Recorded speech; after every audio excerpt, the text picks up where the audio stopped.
কাঁচের চুড়ি বহু বছর ধরে নারীদের সাজের একটি অপরিহার্য অংশ। রঙিন এই ছোট্ট অলঙ্কারের পেছনে লুকিয়ে আছে কঠিন পরিশ্রম আর নিখুঁত কারিগরি। আজ দেখা যাক কিভাবে আগুনের ভেতর থেকে জন্ম নেয় এই সুন্দর কাঁচের চুড়ি। ভিডিও ভালো লাগলে চ্যানেলটি সাবস্ক্রাইব করতে ভুলবেন না। প্রথম ধাপে কাঁচ রাখা হয় প্রচণ্ড গরম ভাটিতে। উচ্চ তাপমাত্রায় শক্ত কাঁচ ধীরে ধীরে গলে তরল আকার নেয়।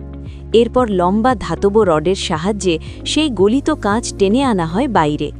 কিছুটা ঠান্ডা হলে দক্ষ কারিগরের হাতে কাঁচকে চেপে দেওয়া হয় নির্দিষ্ট আকৃতিতে। এরপর যোগ করা হয় বিভিন্ন রং, যা কাঁচকে দেয় নতুন সৌন্দর্য। পুনরায় কাঁচকে গরম করা হয় যাতে তা নরম থাকে। আরেকটি রড ঘুরতে ঘুরতে গলিত কাঁচ পেঁচিয়ে নেওয়া হয় তার চারপাশে। এই ঘূর্ণনের মাধ্যমেই ধীরে ধীরে তৈরি হয় গোলাকার চুড়ির আকার। চুড়িগুলো যেন একে অপরের সাথে লেগে না যায়, সেজন্য মাঝে মাঝে ছিটিয়ে দেওয়া হয় বিশেষ গুঁড়ো। শেষে ঠান্ডা হলে একে একে রড থেকে আলাদা করা হয় চুড়িগুলো।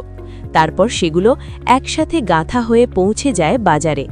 এভাবেই আগুনের তাপ পেরিয়ে এক টুকরো কাঁচ রূপ নেয় নারীদের প্রিয় অলঙ্কারে। এই যাত্রা কেমন লাগলো আপনার?